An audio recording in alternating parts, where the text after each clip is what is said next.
अस्सलाम वालेकुम नाज़रीन।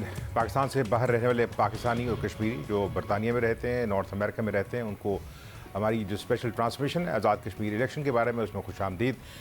मैं आपका होस्ट आमिर गौरी। नाज़रीन, आप मुसलसल ख़बरों के अंदर देख रहे होंगे कि हालात जो हैं, यानी जो पोलिटिकल टेम्परेचर है कश्मीर के अंदर, वो को ज़रूरत से ज़्यादा बढ़ गया है। वज़ीर जो हैं उनको जूतियाँ भी पड़ी हैं, लगी नहीं, अल्लाह का शुक्र है। और हम ये जो कहते थे कि जो माहौल पाकिस्तान की इलेक्शन के अंदर स्टार्ट हुआ है कुछ अर्से पहले, ये रुकेगा नहीं। गाली गलोच जो है जो पाकिस्तान की पॉलिटिक्स के अंदर चल रही थी, वो हमें आज़ाद कश्मीर के अंदर भी शिफ्ट होती नज़र आई है। आज के प्रोग्राम के अंदर जो है हम पूछेंगे जिन साहिबान से हमारी बात होगी कि वो किस तरह देखते हैं कि अगर फ़र्ज़ किया जो पाकिस्तान की सियासत है उसी को यहाँ पर प्ले अप किया जाएगा तो कश्मीर और कश्मीरियों के जो मसाइल हैं और जो कश्मीर का इंटरनेशनल मसला है वो इस सारी की सारी कैंपेन के अंदर जो है वो कितना पीछे रह जाएगा। और ऑलरेडी पीछे रह गया है, क्योंकि ये अब बात जो है वो सुनने में आ रही है, देखने में आ रही है, पढ़ने में आ रही है कि कश्मीर जो है और कश्मीर का मसला, कश्मीर के लोगों के मसाइल वो इतने डिस्कस नहीं हो रहे जितने जो इनकी आपस की, यानी जो तीन मेजर पॉलिटिकल पार्टीज़ हैं, PTI, चूँकि वो इस दफ़ा जो है वो उम्मीद लिया हुआ है कि वो इस दफ़ा कश्मीर जो है उसके अंदर भी अपनी हुकूमत बनाएगी। जो पाकिस्तान के वज़ीर हैं वो ओपनली ये कह चुके हैं कि कश्मीर जो है उसके अंदर भी हमारी हुकूमत होगी। तो टेक्निकली सिर्फ सिंध जो है फिर वो PTI के ज़ेर इंतज़ाम नहीं होगा, पूरे का पूरा पाकिस्तान। तो क्या वो जो कॉन्फिडेंस है वो रियल है या जो इल्ज़ाम है उनके अंदर हम नहीं जाना चाहते।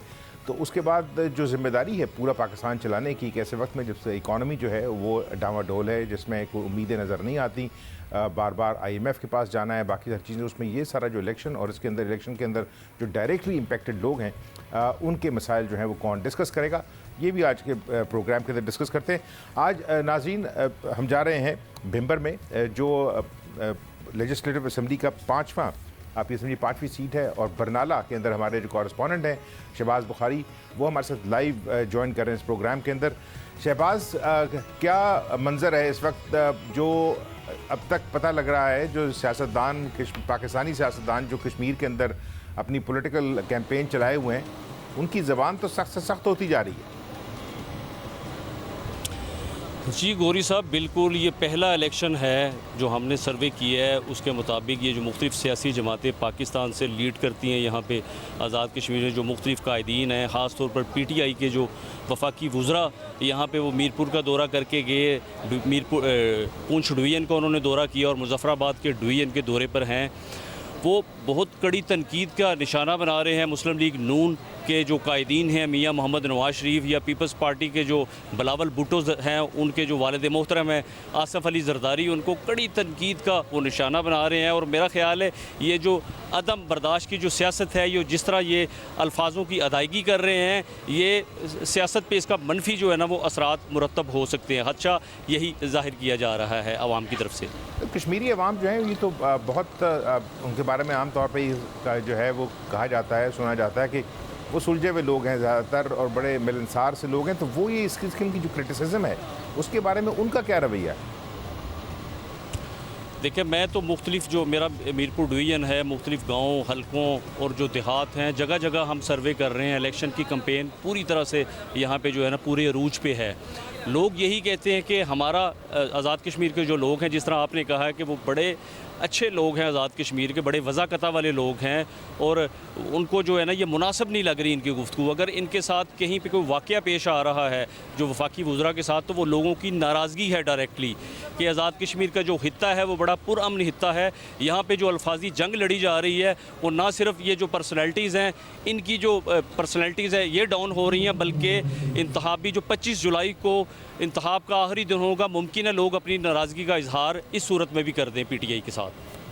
जो PTI के सपोर्टर्स हैं वो ये कहते हैं कि चूँकि मुस्लिम लीग नून 5 साल हुकूमत में रहने के बावजूद किसी किस्म की कोई कारकर्दगी नहीं दिखा सकी, बहुत बुरी कारकर्दगी है, उन्होंने कोई काम नहीं किए, कोई डेवलपमेंट नहीं है, कोई एम्प्लॉयमेंट नहीं क्रिएट की। तो अगर फ़र्ज़ किया उसके साथ साथ ये चीज़ें एलिमेंट शामिल कर ली जाएँ तो फिर किसका पलड़ा भारी नज़र आता है, PTI की क्रिटिसिज्म का, या आप समझते हैं कि वाकई मुस्लिम लीग की कारकर्दगी जो है वो कोई इतनी काबिल ज़िक्र नहीं थी? देखिए, बिल्कुल आपने बड़े अच्छे पॉइंट पे ये सवाल किया है। लोग अब मुस्लिम लीग नून इक़्तिदार में रही 5 साल, उससे पहले पीपल्स पार्टी भी इक़्तिदार में रही। बहुत से ऐसे मसाइल हैं जो ये हल नहीं कर सके, जो बुनियादी मसाइल हैं जो हम अक्सर तज़किरा करते हैं कि यहाँ पे लोड शेडिंग का मसला है, पीने का साफ़ पानी यहाँ पे लोगों को मुयसर नहीं है। इसी तरह जो बुनियादी सेहत के मामलात हैं, हॉस्पिटल्स की बिल्डिंग्स तो यहाँ पे खड़ी कर दी गई नून लीग की हुकूमत में या गुज़श्ता पीपल्स पार्टी की हुकूमत में। इंफ्रास्ट्रक्चर तो उन्होंने डेवलप कर दिया, लेकिन अंदर वो मशीनरी नहीं है, डॉक्टर्स नहीं हैं। ये जो हॉस्पिटल, मोस्टली जो बड़े बड़े शहरों में भी हॉस्पिटल है, ये फ़र्स्ट एड सेंटर का मंजर पेश कर रहे हैं। यहाँ से पिंडी, इस्लामाबाद, लाहौर के लिए जो सीरियस मरीज़ हैं उनको रेफ़र किया जाता है। लोगों की नाराज़गी है, नाराज़गी अपनी जगह है। अगर मैं मीरपुर डिवीज़न की बात करूँ तो मीरपुर डिवीज़न के 13 हल्का जात हैं जहाँ पे इलेक्शन हो रहा है, जिनमें जो ज़िला मीरपुर के 4 हल्के हैं और वो 4 हल्के तारकीन वतन के हल्के हैं और मुतासरीन मंगला डैम के हल्के हैं। ये मंगला डैम के किनारे पे वाक़या हैं। 12 लाख से ज़ायद जो हमारे ज़िला मीरपुर के लोग हैं वो बरतानिया समेत यूरोपीय ममालिक में आबाद हैं। अब वो लोग यहाँ पे तहफ़्फ़ुज़ चाहते हैं, लोग यहाँ से इन्वेस्टमेंट उठा के बाहर के मुल्कों में ले जा चुके हैं। लोग अपने बच्चों को यहाँ पे नहीं लेके आ रहे। सिर्फ अदम जो तहफ़्फ़ुज़ जो है वो लोग ये कह रहे हैं कि हमें यहाँ पे तहफ़्फ़ुज़ नहीं है, हमारी जो हम इन्वेस्टमेंट कर रहे हैं उसके बारे में वो कह रहे हैं हमें आप किसी ये कहना चाह रहे हैं कि जो तहफ़्फ़ुज़ नहीं पाकिस्तानी दिया। बाहर बैठे हुए जो डायस्पोरा है वो अपने आप को गैर महफूज समझते हैं यहाँ पे? जी, वो गैर महफूज समझ रहे हैं। आप देख लें, आप ट्रैक रिकॉर्ड उठा लें 3-4 साल का कि लोग यहाँ पे मीरपुर डिवीज़न में अपने बच्चों को तीसरी नस्ल को लेके आते थे।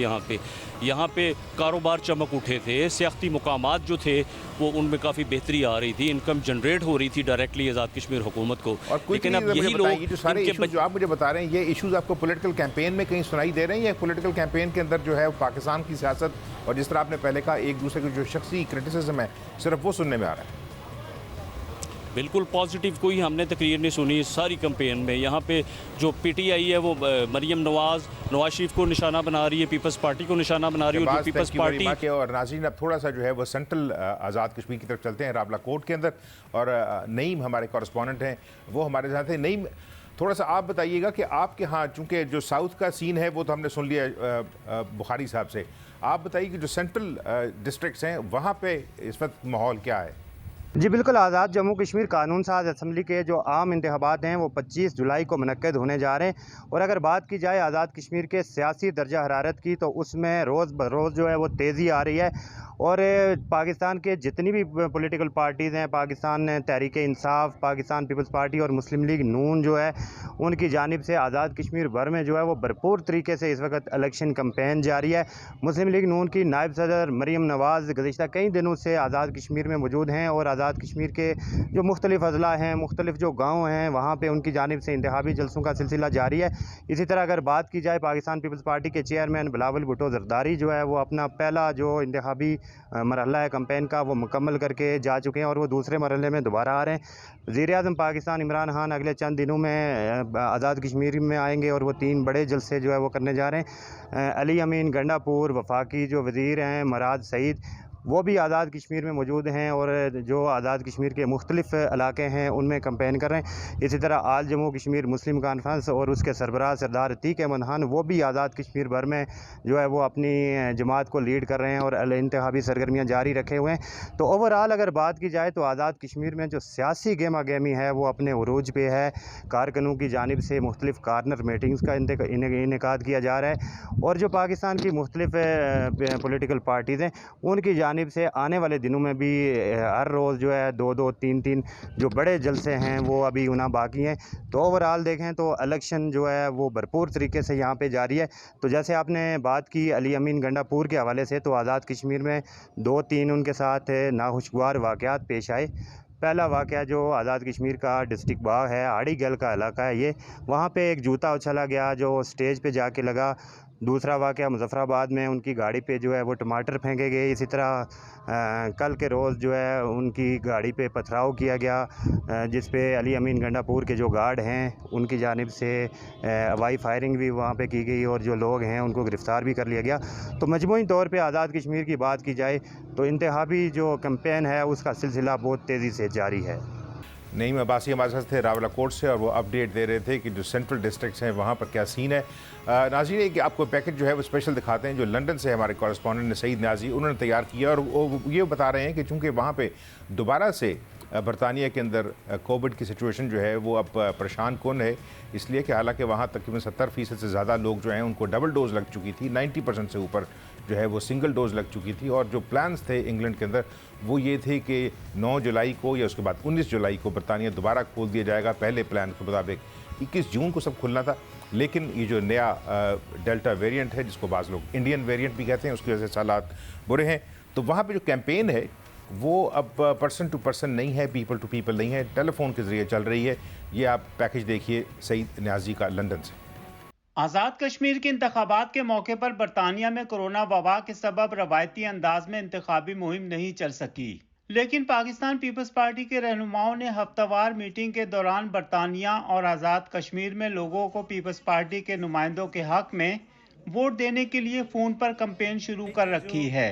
मीटिंग में शरीक असद नवाज का कहना था कि इंतखाबात के नतीजे में पीपल्स पार्टी की हुकूमत बनने जा रही है। पाकिस्तान पीपल्स पार्टी वाहिद जमात है जिसकी हर ज़िले में, हर तहसील में, हर यूनियन कौंसिल में एग्जिस्टेंस है। ग्राउंड रियलिटी अगर देखा जाए तो पाकिस्तान पीपल्स पार्टी इंशाल्लाह लीड कर रही है और हम कश्मीर में इंशाल्लाह पाकिस्तान पीपल्स पार्टी की हुकूमत बनते देख रहे हैं। आरिफ मुगल ने कहा कि तमाम हरबों के बावजूद पीपल्स पार्टी के नुमाइंदे कामयाब होंगे। जो अनाड़ी इस वक्त जो मार्केट में उतरे हुए हैं, जो मैदान में उतरे हुए हैं, वो हर तरह के हरबे इस्तेमाल करना चाह रहे हैं, लेकिन पाकिस्तान पीपल्स पार्टी की जीत होगी इंशाल्लाह। और स्पेशली हल्का LA-27 के अंदर, उस हल्के में सरदार जावेद अयूब साहब इंशाल्लाह डबल मार्जिन के साथ जीतेंगे। पीपल्स पार्टी के वहीद इकबाल ने कहा कि इनकी फैमिली के 60 के करीब अफराद इंतखाबी मुहिम में हिस्सा लेने के लिए जा चुके हैं। मेरी इमीडिएट फैमिली के तकरीबन 60 से ज़्यादा लोग हैं पाकिस्तान, वो UK से और यूरोप से। ऑलरेडी चौधरी मोहम्मद यासीन साहब, मोहम्मद वलीद इनकलाबी, जावेद बदानवी की कैंपेन के लिए जा चुके हैं। इंशाअल्लाह ताला पाकिस्तान पीपल्स पार्टी के लिए राय हमवार हैं और हमारी बहुत स्ट्रॉन्ग पोजीशन है। रहनुमाओं का कहना था कि इलेक्शन मुनसिफाना हुए तो पीपल्स पार्टी की जीत यकीनी है। कैमरामैन नसीर अहमद के साथ सईद न्याजी, जियो न्यूज़, लंदन। और नाज़रीन, एक ब्रेक का वक्त है। ब्रेक के बाद जैसे वापस आएंगे तो उसके बाद हमारी बातचीत जो है 2 पॉलिटिशियंस के साथ होगी। हम बाग जाएंगे जहाँ पर मुश्ताक मिनहाज साहब जो वज़ीर भी रहे हैं और पाकिस्तान मुस्लिम लीग नून से उनका ताल्लुक़ है, उनके साथ बात करेंगे। और उसके बाद हमारी बात जो है वो शौकत फरीद साहब के साथ होगी जो कोटली से, चढ़ोई से इलेक्शन लड़ रहे हैं। और उनके ख़िलाफ़ जो हैं वो चौधरी यासीन है जो पाकिस्तान पीपल्स पार्टी के सरकर्दा ना सिर्फ रुकन हैं, रुकन असम्बली रहे हैं और अपनी इस सीट को रिटेन करने की कोशिश करेंगे। लेकिन ये बातें एक ब्रेक के बाद।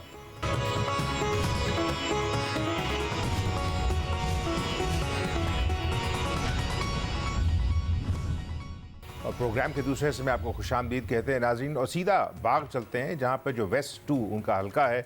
और हमारे साथ मुश्ताक मिनहाज साहब हैं, किसी तारुफ के मोहताज नहीं है, पाकिस्तान टेलीविज़न के ऊपर भी काम करते रहे बहुत अरसे तक और अपनी सीट को रिटेन करने की कोशिश कर रहे हैं। पाकिस्तान मुस्लिम लीग से उनको ताल्लुक़ है। मुश्ताक साहब, वेलकम टू द प्रोग्राम। और सीधा मैं पहला सवाल आपसे पूछता हूँ कि सारा क्रिटिसिज्म जो है वो तो आपकी लीडरशिप के बारे में सुनाई दे रहा है। पाकिस्तान के जो वज़रा हैं PTI के, उन्होंने जो है माहौल ज़्यादा गर्म कर दिया है।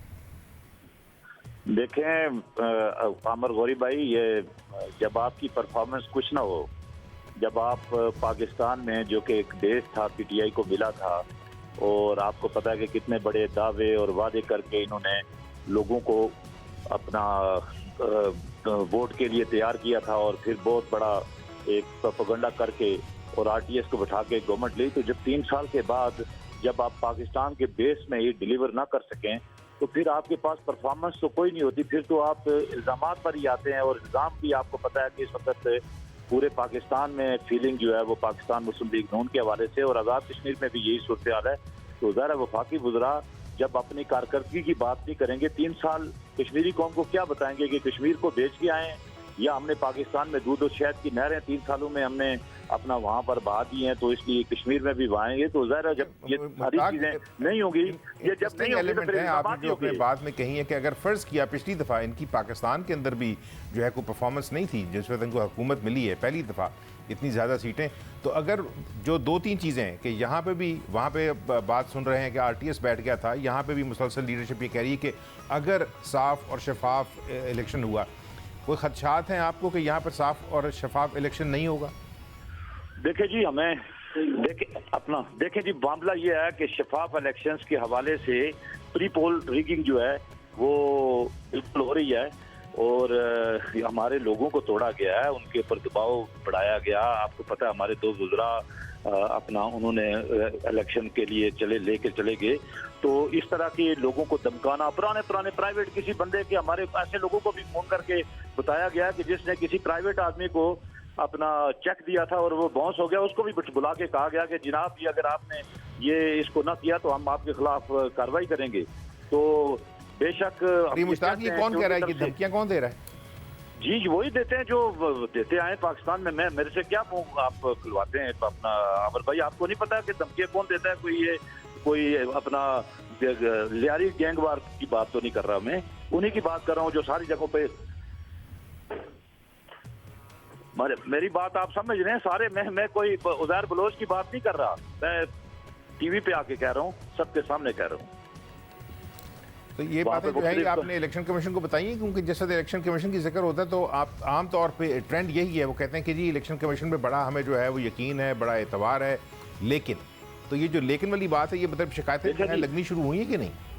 मेरे भाई, हमारा इलेक्शन कमीशन हो रहा है, उसकी जुरिस्डिक्शन इस्लामाबाद की नहीं है। हम किसके पास? आपका इलेक्शन कमीशन है उसके बारे में। हमारा इलेक्शन कमीशन सामने आप ये देखें ना कि एक जलसा आम में वीडियो के ऊपर वज़ीर उमर कश्मीर अली अमीन गंडापुर 5 लाख रुपए कैश देता हुआ, ये तो वो है जो वीडियो के ऊपर है। करोड़ों अरबों रुपए इसी तरह कैश बटोर रहे हैं, उसके ऊपर अभी तक उसके खिलाफ कार्रवाई क्यों ना हुई? तो आपको कहाँ से इस तरह की बातों की जो है ना आज़ाद कश्मीर का इलेक्शन कमीशन कर सकता है? ये बड़े मुनज़्ज़म लोग हैं, लेकिन आज़ाद कश्मीर के लोग डटे हुए हैं। आपको देखा है कि कितनी मज़ामत मिल रही है वफाकी वज़रा को। एक जगह पर जाने के लिए जो है ना पूरी एक फोर्स लगानी पड़ती है, रास्ता क्लियर करना पड़ता है, फिर जाके किसी जगह पर पहुंचते हैं। तो आज़ाद कश्मीर में बड़ी मज़ामत है उनके खिलाफ, उनके बयानात, उनकी परफॉर्मेंस, उनके जो कश्मीर के कश्मीर एजेंडे के ऊपर आज़ाद कश्मीर में बहुत ज़्यादा तशवीश पाई जाती है। जिस वक्त आपके मुखालफिन से बात होती है, चाहे वो पीपल्स पार्टी के हों, चाहे वो PTI के हों, वो ये कहते हैं कि पिछले 5 साल के अंदर आपकी हुकूमत की जो कारकर्दगी है उस पर बड़े सवाल उठाते हैं। उन्होंने कोई कारकर्दगी नहीं है इनकी, डेवलपमेंट के अंदर, एम्प्लॉयमेंट के अंदर, जो बेसिक फैसिलिटीज़ की प्रोविजन है उसके अंदर, उसके बारे में क्या कहेंगे आप? मैं कहता हूँ आमिर भाई, अगर कोई 5 साल पहले आज़ाद कश्मीर की हदूद में आया और आज वो आकर बताए कि यहाँ पर अगर किसी ने परफॉर्मेंस किसी ने 70-75 सालों में अगर किया है तो पहली बार PMLN की गवर्नमेंट ने किया है। और उसकी वजह यह है कि हमें 10 अरब से बढ़ाकर हमारा डेवलपमेंट का बजट जो है ना 25-28 अरब रुपये मियां मोहम्मद नवाज शरीफ ने किया था। तो उसकी वजह से हमने बेपनाह खिदमत की है। और आज़ाद कश्मीर के आज रोड इंफ्रास्ट्रक्चर, टूरिज्म, सारी चीज़ें देख के, हेल्थ हमारी, आपको पता है हमारे आज़ाद कश्मीर वाहिद इलाका है जहाँ पर हमने जो इमरजेंसी है वो फ्री ट्रीटमेंट है लोगों को। किसी आदमी को जो है ना किसी हॉस्पिटल में जाकर इमरजेंसी में पैसे जो है ना वहाँ, ये पाकिस्तान में नहीं है। और ये अभी हमने मुश्ताक, ये पार्टी का फैसला था कि जो कैंपेन है कश्मीर की वो मरियम लड़ेंगी, शहबाज शरीफ वहाँ नहीं आएंगे? नहीं, शहबाज शरीफ साहब भी अपना, लेकिन ये पार्टी ने मरियम चूँकि पहले भी आती रही हैं और पिछले अगर 3-4 सालों में देखें तो मरियम मुजफ्फराबाद में पहला जलसा तो उन्होंने रोक दिया था, लेकिन 2 जलसे पहले भी कर चुकी हैं, इससे पहले भी आ चुकी हैं। और मरियम के लिए बहुत ज़्यादा अपनाइयत है कश्मीर के अंदर, कश्मीर की बेटी है वो, इसलिए उसकी जो है ना बहुत ज़्यादा कबूलियत है। आप देखें कि जिस जगह पे वो जाती है, छोटे छोटे स्टेशनों के ऊपर जहाँ पर 20-40 दुकानें होती हैं, वहाँ पर हज़ारों के लोग मजमा इकट्ठा हो जाता है और मरियम के साथ चलना शुरू हो जाता है। तो आज़ाद कश्मीर में हम समझते हैं कि मरियम की क़यादत की वजह से और उसकी कैंपेन की वजह से PMLN का ग्राफ बहुत बढ़ गया है। शहबाज साहब भी आके ये कह सकते थे कि देखिए पंजाब में मेरी डेवलपमेंट की है, मैं मतलब जिस वक्त यहाँ चांस मिलेगा तो फिर यहाँ पे डेवलपमेंट करेंगे। बिल्कुल, अगर शहबाज शरीफ साहब की सेहत अच्छी होती और बाकी चीजें होती तो वो भी यही कह सकते थे। हमें कोई उनके ऊपर भी कोई नहीं है, लेकिन मरियम इसलिए कि मरियम पहले भी आती रही है और मरियम जो है ना वो कश्मीर के अवाम में बहुत ज़्यादा मकबूल। आप सहाफ़ी भी रहे हैं, मुझे ज़रा बताइए कि जो अगर मैं कहूँ आपको एक वाइल्ड गेस लगाएं, पिछली दफ़ा जो है आपकी ओवरवेलमिंग मेजॉरिटी थी, कितनी सीटें जो हैं इस दफ़ा आप समझते हैं कि ऑनेस्टली और रियलिस्टिकली जो कुछ भी आपके ख़िलाफ़ फोर्सेस जो हैं आप समझते हैं पिछते हैं इस वक्त, कितनी सीटें आप रिटेन कर सकेंगे या जीतेंगे इस इलेक्शन में, वो कश्मीर के अंदर हों या जो रेफ्यूजीज़ की 12 सीटें हैं उसके अंदर से? पिछली बार आमिर भाई हमने 2/3 सीटें जीती थी। अब मैं ये समझता हूँ कि हम जो है ना सिंपल मेजॉरिटी से ज़्यादा सीटें हासिल कर लेंगे और हुकूमत शादी करेंगे इंशाल्लाह। मुश्ताक, बहुत बहुत शुक्रिया, thank you very much for joining us बाग से। और नाज़रीन, कोटली चलते हैं। चढ़ोई जो है ये हल्का है, और यहाँ हमारे साथ शौकत फरीद जो हैं वो इस वक्त टेलीफोन लाइन के ऊपर हमारे साथ शामिल हैं। ताल्लुक़ उनका पाकिस्तान तहरीक इंसाफ से है और वो उनका मुकाबला जो है वो चौधरी यासीन से है, जो अपनी सीट को रिटेन करने की कोशिश करेंगे। वो पहले वहाँ से इलेक्टेड मेंबर थे लेजिस्लेटिव असेंबली के। शौकत साहब, बहुत बहुत शुक्रिया, thank you very much for joining अस। एक तो सबसे एक पहले जनरल सवाल करने के बजाय कि आप किस तरह देख रहे हैं, किस तरह नहीं देख रहे, बड़ी अजीबोगरीब और स्ट्रॉन्ग क्रिटिसिज्म आ रहा है कि पाकिस्तान की जो लीडरशिप है वो कश्मीर के अंदर आके जिस तरह की कैंपेनिंग कर रही है, पहले कश्मीर में उस तरह की कैंपेनिंग जो है वो देखने में नहीं आई, और आपकी जो लीडरशिप है उसके बारे में भी सख्त अल्फाज का जो है वो इजहार किया जा रहा है। किस तरह आप देख रहे हैं सारी कैंपेनिंग को? पहले तो जनाब अस्सलाम वालेकुम, सब नाज़रीन को मेरी तरफ से सलाम। ये जो पिछला इलेक्शन हुआ था उसमें नवाज शरीफ खुद वज़ीर आज़म आज़ाद कश्मीर में आए थे और हर हल्के में गए थे और उन्होंने डोर टू डोर जाकर कंपेन की थी। उस हवाले से तो हमारी जमात नहीं कर रही, लेकिन वज़ीर अमूर कश्मीर जो है वो जा रहे हैं, वो मुतलका है आज़ाद कश्मीर के और उनका जाना बनता है। वो हर इलेक्शन में सब जाते रहे, लेकिन पिछली बार अगर इनसे पूछें कि आपने तो 10 आदमियों की कमेटी बनाई हुई थी और एक हल्के में 10 की, उस हवाले से मेरे हल्के में तो बस एक फंक्शन हुआ है जहाँ एक साल सब आए थे, सुल्तान महमूद चौधरी साहब, वो हमारी पार्टी के प्रेसिडेंट है आज़ाद कश्मीर के, तो उस हवाले से ये तो क्रिटिसिज्म का बिल्कुल नहीं पता। इनकी लीडरशिप तो हर जगह जा रही है, डेरे डाले हुए हैं, तो ये कह रहे हैं कि कोई और ना आए। डेरे डालने की बात नहीं है, जो देखिए वो जहाँ पे भी जा रहे हैं, तमाम हलकों में जा रहे हैं, वो वेलकम है, लेकिन जो लैंग्वेज इस्तेमाल हो रही है क्रिटिसिज्म उसके ऊपर है।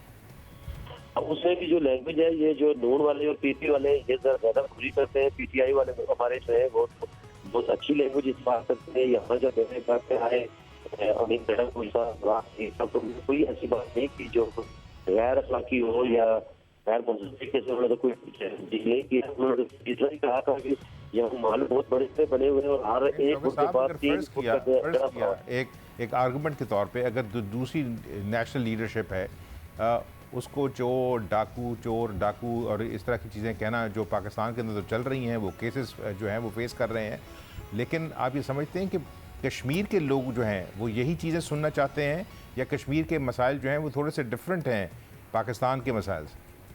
भाईजान सच बात यह है कि कश्मीर के अंदर बहुत बड़ी करप्शन हुई है, पाकिस्तान से ज्यादा करप्शन हुई है। यहाँ पाकिस्तान ने हमेशा बहुत फंड दिए हैं, हाथ बहुत फंड दिए हैं और यहाँ जो 4-6 लोगों की बराबरी थी, इन्होंने कब्जा रखा है, 2 छात्रों का कब्जा था, इन्होंने तो गवर्नमेंट में कुछ किया ही नहीं है। जब भी अफसाब की बात होती है तो मसला कश्मीर खड़े में ले आते, तो इन्होंने ब्लैकमेलिंग की है और ये लोग जो है इनको पब्लिक ने रिजेक्ट कर दिया है। सब लोग, सब नौजवान जो है वो के सामने जा रहे हैं, इस वजह से ये बुखार में है। और मेरा तो कम मकसद यह है कि इसके बाद हम एहतसाब करेंगे और जब एहतसाब होगा तो आप देखेंगे कि आज़ाद कश्मीर में जो करप्शन है वो पाकिस्तान से 100 गुना ज्यादा होगा। तो आप ये कह रहे हैं कि अगर फ़र्ज़ किया से इलेक्शन के अंदर आपकी हुकूमत जो है और आपकी पार्टी वो हुकूमत बनाने में कामयाब हो जाती है, चाहे वो ख़ुद बनाए, उसकी इतनी सीटें जीत जाए या उसके साथ कोई अलायंस हो, मुस्लिम कॉन्फ्रेंस की बातें सुन रहे हैं कि वो आपके पॉलिटिकल एलाई होंगे अगर हुकूमत बनने का चांस बनता है, तो इसका मतलब है कि अगले 5 साल जो है कश्मीर के अंदर भी वही निज़ाम चलेगा कि लोग जो हैं जो आपके मुखालफीन हैं उनके ख़िलाफ़ एहतसाब की कार्रवाइयाँ और उनकी अदालतों के अंदर पेशियाँ?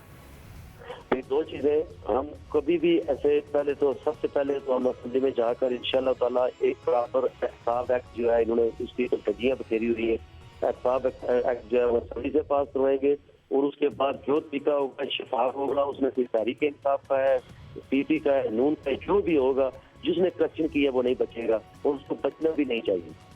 और आप क्या समझते हैं कि जो है आमतौर पे अब पीटीआई के ऊपर भी क्रिटिसिज्म तो बहरहाल शुरू हुआ है पाकिस्तान के अंदर के 3 साल तो हो गए हैं कि उनको काम ज़्यादा नज़र नहीं आ रहा और मसाइल जो हैं वो बढ़ते जा रहे हैं पाकिस्तान के अंदर, तो आप ये समझते हैं कि अब इस दफ़ा आपकी पार्टी जो है वो पहला इलेक्शन लड़ेगी, मेजर इलेक्शन, तो क्या बता रहे हैं आप लोगों को कि अगर पाकिस्तान में आपकी कारकर्दगी जो है उसके बारे में क्वेश्चन उठ रहे हैं, तो फिर कश्मीर के अंदर जो है वो आप कौन सा जो है नया कारनामा करेंगे? कश्मीर के अंदर जनाब एक तो कश्मीर के अंदर जो है यहाँ तालीम बहुत ज़्यादा है, यहाँ फांसी की शरह जो है उसको अगर आप अंदाजा लगाएं तो ये 95% है। तो पाकिस्तान के अगर देखते हैं तो उसमें पाकिस्तान के अंदर ये बात नहीं है। दूसरा कश्मीर के अंदर एक वफादारी की सियासत है। यहाँ मेरी मिसाल अगर आप मेरे हल्के की लेते हैं तो सब बरादरियाँ, सब कबीले यहाँ नजरियात जो है उसका बात हो रही है और यहाँ लोग पढ़े लिखे हैं, अच्छे लोग हैं, शरीफ लोग हैं और वो हर आदमी ये चाहता है कि यहाँ आकर इंसाफ होना चाहिए। यहाँ उस तरह के माफियाज नहीं है जिस तरीके से पाकिस्तान में थे। तो जब भी कोई सिस्टम तब्दील होता है तो उसको तब्दील होने में, उसका इम्प्लीमेंट करने में टाइम लगता है। मैं तो कश्मीर की आवाम से दरख्वास्त करूंगा कि हमें 2 अक्सरियत है, पाकिस्तान वाली बात हमारे साथ ना हो, क्योंकि अगर हमारी कोई अलायंस बनती है तो फिर बहुत सारी कमजोर होगी। हम अक्सरियत कर सकते हैं इंशाअल्लाह ताला। हम ऐसा शफाफ निजाम लेके आएंगे, इमरान खान के मुताबिक लेके आएंगे। जो काम वो पाकिस्तान में कह रहे हैं कि नजर नहीं आ रहा, वो आपको अगले 2 साल में इंशाअल्लाह ताला आज़ाद कश्मीर में हम करके दिखाएंगे। शौकत फ़रीद साहब बहुत बहुत शुक्रिया, थैंक यू वेरी मच। और नाज़रीन, इंटरेस्टिंग बातें ब्रेक पे जाने से पहले जो शौकत फ़रीद साहब ने की हैं कि वो ये कह रहे हैं कि वहाँ पे लिटरेसी रेट ज़्यादा है, लोग जो हैं वो मिलनसार हैं, शरीफ हैं, पढ़े लिखे हैं, और उसके साथ साथ वो जस्टिफाई करते हैं कि जो लैंग्वेज है उसके बारे के अंदर में कि वो हमने स्टार्ट नहीं की, वो दूसरे लोगों ने स्टार्ट की है। और उसके साथ साथ ये बातें कि जो डेवलपमेंट के इश्यूज़ हैं उनके बारे में करप्शन हुई है, बहुत सारा पैसा जो है वो खाया गया है, एहतसाब की बातें। कैंपेन का जो टोन है वो ज़्यादा चेंज नहीं लगता। इसी तरह लगता है कि सियासतदान चाहे वो कश्मीर के अंदर हैं चाहे पाकिस्तान में हैं, उनके पास बातें बहुत ज़्यादा हैं, लेकिन ये फ़ैसला जो है ये वोटर्स ने करना है कि वो बातें करने वाले सियासतदानों को ज़्यादा समझते हैं अच्छा या काम करने वालों को। ये फ़ैसला बहरहाल उन्हें करना है। एक छोटी सी ब्रेक लेते हैं और ब्रेक के बाद जब वापस आएंगे तो हमारी बात जो है वो 2 सब्जेक्ट स्पेशलिस्ट से होगी। नायला कियानी हमारे साथ होंगी मुजफ्फराबाद से, और लंदन से हमारे साथ मुर्तज़ा अली शाह होंगे। एक ब्रेक के बाद।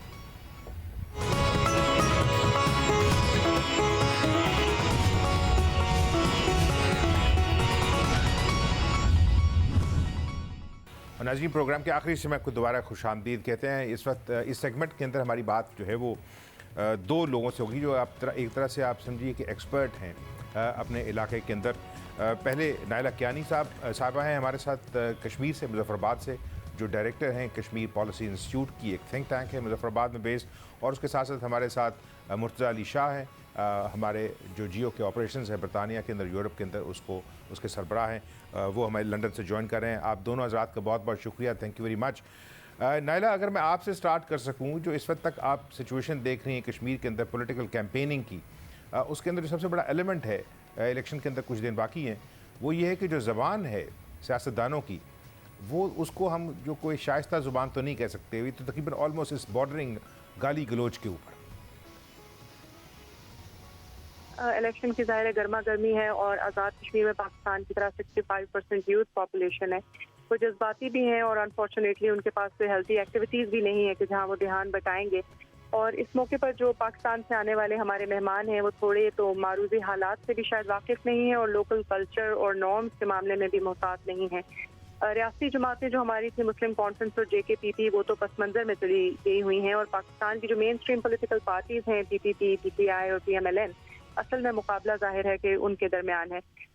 लेकिन अनफॉर्चुनेटली सूरत हाल ये है कि बजाय कश्मीर के मसाइल पर बात करने, उनके हल के बारे में बात करने या पार्टी के मंशूर पर बात करने के बजाय मुखालिफिन पर तनकीद करने को लोग ज़्यादा अहम समझ रहे हैं।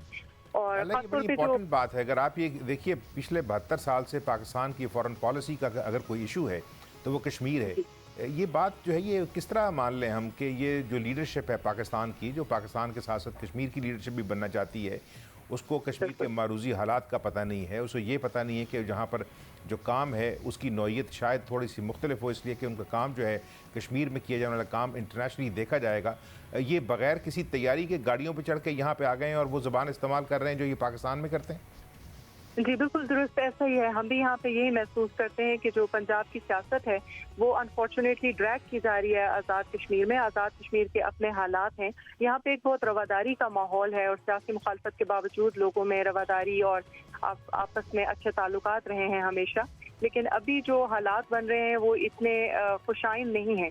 आप इसका इल्ज़ाम जो है इस तरह की ज़बान इस्तेमाल करने का जो इल्ज़ाम है वो किसको देंगी ज़्यादा, इस वजह से कि ये कहना कि दोनों लोग कर रहे हैं, ये तो कोई चीज़ नहीं है। We need to take a stand कि who has started this process. असल में ऐसा ही है। मसलन अगर हम पाकिस्तान पीपल्स पार्टी की बात करें तो वहाँ से बड़ी संजीदगी और बुर्दबारी हमें नजर आती है, नज़्म ज़ब्त नजर आता है।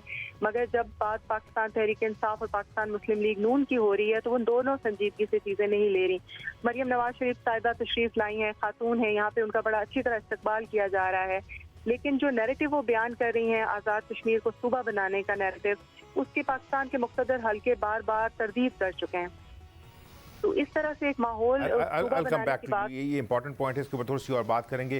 आप देख रहे हैं मुसलसल जो चीज़ हम यहाँ से ब्रॉडकास्ट कर रहे हैं, हमारी बात सियासतदानों से होती है, लेकिन 1 मिलियन से ज़्यादा लोग यानी 10 लाख से ज़्यादा कश्मीरी जो हैं वो बरतानिया में रहते हैं और आप उनको कवर करते रहे हैं। वहाँ क्या फीलिंग है, सवाए इसके कि वो कोविड की वजह से बहुत से लोग जो आना चाहते थे, उसको हम बाद में डिस्कस कर लेते हैं। उनकी फीलिंग क्या है कि इस सारी की सारी कैंपेनिंग के अंदर जब उनकी बात अपने रिश्तेदारों से यहाँ होती है कि क्या कश्मीर के अंदर कश्मीर का इशू पीछे रह गया है और पाकिस्तान की सियासत जो है वो आगे चली गई? जी गौरी साहब, इस पे लोग जनरली बहुत परेशान हैं, इसलिए कि जो यहाँ से जिस तरह की सियासत अब हम देख रहे हैं वो ऐसे पहले देखी नहीं गई। इसलिए कि अब की बार वहाँ पे कल एक वीडियो बहुत वायरल हुई थी जिसमें फायरिंग करते हुए लोग नज़र आ रहे हैं और इसमें धमकियाँ दी जा रही हैं, जिस तरह की ज़बान और ख़ास तौर पे जो गद्दारी के फतवे वहाँ पे लग रहे हैं। आपको पता होगा कि कश्मीर के अंदर एटलीस्ट इस तरह का जो नैरेटिव है वो नहीं बिक रहा। चाहे वो आप देख रहे हैं कि जिस तरह की जो रैलीज हैं, जो उसमें पार्टिसिपेशन है, उसमें लोग बड़ा वो क्लियर है, वो समझते हैं कि पाकिस्तान में जो मुख्तलिफ नारों की हकीकत क्या है, कैंपेन्स कैसे चलाई जाती हैं और कैरेक्टर असैसिनेशंस कैसे की जाती हैं। लिहाजा वो जो शायद जिसको बहुत मीडिया पोर्ट्रेट चीज़ों को कर रहा होता है, लोग उन चीज़ों को नहीं बाय कर रहे, ये भी आप सामने देख रहे हैं। लिहाजा जिस किस्म की जो तीनों साइड से जिस तरह की जो गालियाँ दी जा रही हैं, अब लोग ये फील कर रहे हैं कि कश्मीर को एक शायद फुटबॉल बना दिया गया है और कश्मीर इशू सिर्फ और सिर्फ इन पार्टीज के लिए सिवाय सियासत करने की और कुछ नहीं रहा। ये बड़ी मैं जो आपसे पूछना चाहता हूँ कि जब बरतानिया के अंदर हम होते हैं तो हमने एक देखा है वहाँ जो ग्रुप है JKLF, उसकी प्रेजेंस बड़ी होती है, उनके जो फंक्शंस हैं, उनके जो थिंक टैंक के आप ये समझिए इंटरेक्शन है विद ब्रिटिश गवर्नमेंट और बाकी यूरोप के अंदर भी, वो यहाँ पे नज़र नहीं आता। तो ये लोग जो हैं, क्या उनकी यहाँ पे ग्राउंड पे कोई हमें कैफियत नज़र नहीं आई फ़िलहाल? वैसे भी जो कश्मीर की अपनी पार्टी थी, जिस तरह मुस्लिम कॉन्फ्रेंस है और जो बाकी हैं, वो भी रेलीगेट हो गई हैं इनटू पॉलिटिकल इनसिग्निफिकेंस। पाकिस्तान की तीनों बड़ी पॉलिटिकल पार्टीज हैं, but I actually want your comment on groups like JKLF। जी गौरी साहब, इस पर अगर आप मुझे डिटेल में जवाब दे रहे थे, यहाँ पे एक जम्मू कश्मीर लिबरेशन फ्रंट है, उसके मुख्तलिफ दड़े हैं, फिर नेशनल अवामी पार्टी है, जो नेशनल स्टूडेंट्स फेडरेशन का जो मैस ग्रुप है, और इस तरह दीगर बहुत सारे जो नेशनलिस्ट कश्मीरी ग्रुप्स हैं जिनकी यूरोप में और ख़ास तौर पर बरतानिया में बहुत बड़ी प्रेजेंस है। और उस वक्त से उनका इन्फ्लुएंस और प्रेजेंस बहुत ज़्यादा, जब से मकबूल भट्ट को फांसी हुई थी इंडिया तिहाड़ जेल में। आपने देखा होगा कि यहाँ पर जब भी ख़ास तौर पर जो कश्मीर के हवाले से जो बड़े बाज़ इवेंट्स हैं वो ये नेशनलिस्ट ग्रुप्स कराते हैं, लेकिन उनका जो इस वक्त जो आज़ाद कश्मीर का इलेक्शन है उसमें जो ओथ का मसला, उसकी वजह से इन ग्रुप्स की वो पार्टिसिपेशन नहीं है। यानी एक बहुत बड़ा जो डायस्पोरा जो बरतानिया के अंदर रहने वाले कश्मीरीज है, वो इस पूरे जो इलेक्टोरल प्रोसेस है, और ये वो लोग हैं जो जिनको काफ़ी एजुकेटेड जिनको समझा जाता है। जो मुख्तलिफ नेशनलिस्ट हैं वो इस पूरे प्रोसेस से बाहर हैं और वो फेंस सिटर्स हैं, और वजह उसकी यही है कि उनको जो उनके जो वहाँ पर लोग हैं उनको इलेक्शन में वो हिस्सा नहीं ले रहे, और जो बिकॉज उनको कहा जाता है कि वो सर्टेन उनके ऊपर कंडीशंस है जिनको वो फुलफिल नहीं करते। लिहाजा जो ये प्रोसेस है, ये सारा ये सिर्फ अगेन फिर ये हो गया, रेलीगेट हो गया पीपल्स पार्टी, PTI और PMLN तक, या ये सारी तकरीबन जो है ये अराउंड सिमिलर इशूज इसके ऊपर ये सारे इनकी पॉलिटिक्स हो रही है। और जो इशू हमारे पास यहाँ पे सुनने में आया है, जो हमारे कॉरेस्पॉन्डेंट हमें कश्मीर से बातें बता रहे हैं, वो कह रहे हैं कि जो डायस्पोरा है, जिसकी बहुत ज़्यादा इन्वेस्टमेंट है, चाहे वो प्रॉपर्टी के अंदर हो, चाहे स्मॉल एंड मीडियम बिजनेसेस के अंदर हो, वो अपने आप को सेफ फील नहीं कर रहा कश्मीर के अंदर। आपको भी इस तरह की फीलिंग वहाँ पे है, या आपने बातें ऐसी सुनी है, या आप ये समझते हैं कि ये सब इलेक्शन के अंदर सुनने में आ रहा है? देखिए, यहाँ पर जो लोग इलेक्शन में पहले पार्टिसिपेट करते रहे और अब की बार बड़ा वो एक्टिवली पार्टिसिपेट कर रहे हैं, वो एक्चुअली चाहते यही है कि कश्मीर में जहाँ उनकी इन्वेस्टमेंट्स हैं, जो फ्यूचर में भी बहुत इन्वेस्टमेंट करना चाह रहे हैं, वो चाह रहे हैं कि वहाँ पर लॉ एंड ऑर्डर की सिचुएशन अच्छी हो, वहाँ का जो जनरल जो उसकी एनवायरनमेंट है वो अच्छी हो, और जिस तरह का एक पीसफुल को एग्जिस्टेंस रही है। लेकिन जिस तरह के गौरी साहब जो वाकयात हम देख रहे हैं, ख़ास तौर पर इस इलेक्शन कैंपेन में जो लैंग्वेज है और जिस तरह के वो हमले हो रहे हैं एक दूसरे के ऊपर, वो ये समझते हैं कि ये अब वही काम होने लगा है कि जो इस वक्त बहुत सारे पाकिस्तान के एरियाज में चल रहा है, कि जहाँ पर सियासत जो है ना वो नज़रियात से हट कर अब बहुत ज़्यादा वो पर्सनैलिटीज़ के ऊपर और बहुत एक कन्फ्रंटेशन की तरफ चली गई है।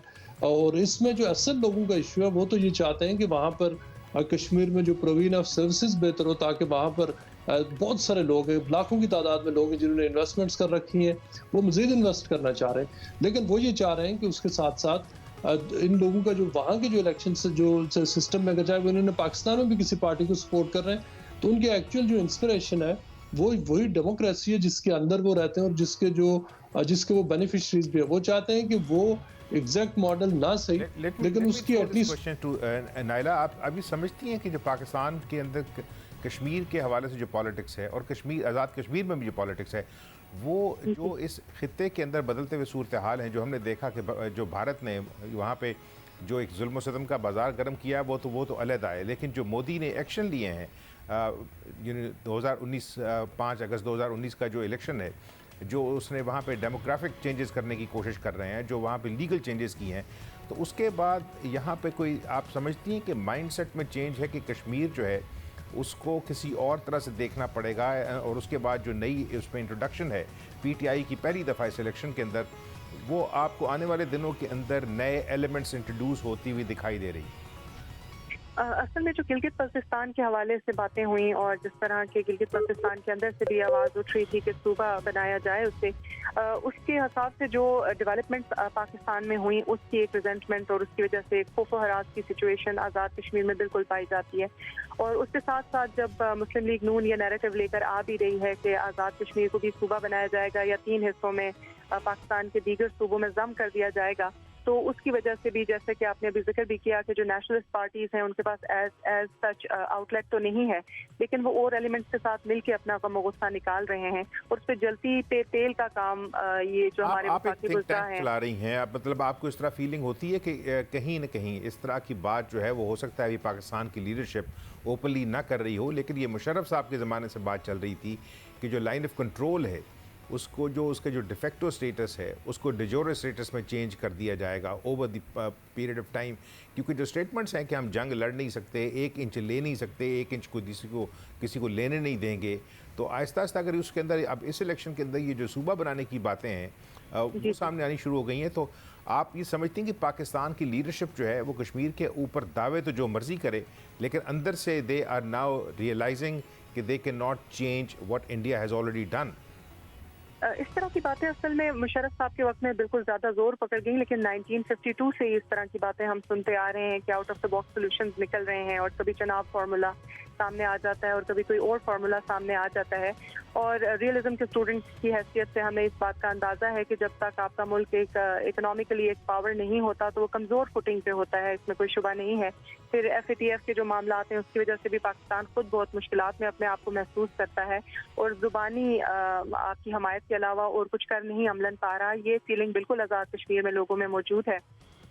तो जो कश्मीर की जो इलेक्ट्रेट है वो इसको किस तरह देखती है जब इस तरह की बातों को, कि वो उनको ये फील होता है कि कश्मीर जो इशू है उसको अबैंडन किया जा रहा है, जो कश्मीरियों के जो कॉज है उसको आहिस्ता आहिस्ता पाकिस्तान जो है वो छोड़ने की कोशिश कर रहा है, इस तरह की कश्मीर इशू के बारे में आपको ये बात मालूम होगी कि 50 साल तक तो यूनाइटेड नेशंस में कश्मीर का जिक्र हो ही नहीं पाया, तो वो किसी एक जमात या किसी एक हुकूमत से मुताल्लिक का रिजेंटमेंट नहीं है। कश्मीरियों का बुनियादी तौर पर यह ख्याल है कि शायद पाकिस्तानी हुकूमतें जो हैं वो पसपाई इख्तियार कर चुकी हैं कश्मीर पर, और ये कोई आज की बात नहीं है। हमने पहले भी देखा कि 4-5 साल हमने वजारत खारजा में वजीर खारजा रखा ही नहीं, जिसका मतलब ये था कि हम शायद काउंटर कोई मुकाबला करना ही नहीं चाहते हिंदुस्तान के साथ। ये एक बिल्कुल फीलिंग मौजूद है और अभी भी सबका ख्याल ये है कि 5 अगस्त के बाद। Thank you very much for joining us from Muzaffarabad. और एक आखिरी सवाल मुर्तज़ा जाते जाते आपसे, जो इस वक्त हुकूमत है पाकिस्तान के अंदर, प्राइम मिनिस्टर इमरान खान ये चाहते हैं कि जो इंतखाबी इस्लाहात किए जाएँ उसके अंदर एक तो इलेक्ट्रॉनिक वोटिंग मशीन्स की बात है और दूसरा ओवरसीज़ पाकिस्तानीज़ को तो उसके साथ जो वोटिंग का हक़ है तो उसमें डेफिनेटली जो ओवरसीज़ कश्मीरी हैं वो भी शामिल होंगे। क्या फीलिंग है वहाँ पे जो लोग बैठे हैं वो सिर्फ और सिर्फ सपोर्ट से आगे जाके वो चाहते हैं कि उनको वोटिंग का हक़ मिले?